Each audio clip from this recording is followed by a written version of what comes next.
कहानी का शीर्षक है मुन्नी की कहानी, मुन्नी का सफ़र, भगवान कृष्ण की सीख। पालकपुर गांव में एक प्यारी सी बच्ची रहती थी जिसका नाम था मुन्नी। मुन्नी अपने माता पिता, बड़े भाई और छोटी बहन के साथ बहुत खुश रहती थी। वो बहुत ही समझदार और संस्कारी बच्ची थी और भगवान कृष्ण की सच्ची भक्त थी। हर सुबह वो उठकर कृष्ण जी की मूर्ति के सामने बैठती, उनसे बातें करती और अपने मन की हर बात कहती।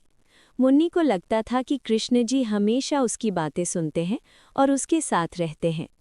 एक दिन स्कूल में एक प्रतियोगिता होने वाली थी जिसमें मुन्नी को सबके सामने कहानी सुनानी थी।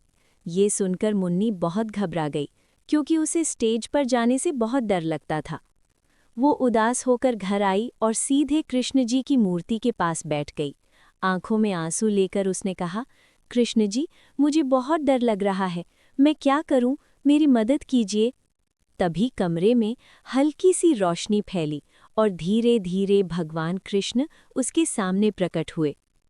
कृष्ण जी मुस्कुराकर बोले, मुन्नी, डर से भागना नहीं चाहिए, उसका सामना करना सीखो।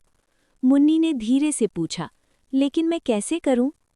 कृष्ण जी ने प्यार से कहा, जब तुम सच्चे दिल से कोशिश करती हो तो मैं हमेशा तुम्हारे साथ होता हूं। बस खुद पर विश्वास रखो और हिम्मत से आगे बढ़ो। अगले दिन मुन्नी ने हिम्मत जुटाई। जब उसका नाम पुकारा गया तो उसने आंखें बंद करके कृष्ण जी को याद किया और मंच पर चली गई। शुरू में उसकी आवाज़ थोड़ी कांप रही थी, लेकिन धीरे धीरे उसका आत्मविश्वास बढ़ने लगा। वो पूरे विश्वास के साथ अपनी कहानी सुनाने लगी।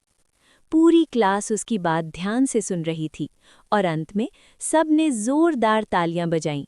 मुन्नी को पहला इनाम मिला और उसकी खुशी का ठिकाना नहीं रहा। घर आकर उसने मुस्कुराते हुए कहा, धन्यवाद कृष्ण जी, आपने मेरी मदद की। तभी एक हल्की सी हवा चली और मुन्नी को महसूस हुआ जैसे कृष्ण जी कह रहे हों, डर कभी बड़ा नहीं होता, हमारी हिम्मत छोटी होती है। जब हम हिम्मत करते हैं तो डर अपने आप छोटा हो जाता है। शिक्षा: हमें कभी भी डर से भागना नहीं चाहिए, बल्कि हिम्मत और विश्वास के साथ उसका सामना करना चाहिए। जब हम सच्चे दिल से कोशिश करते हैं तो भगवान हमेशा हमारे साथ होते हैं।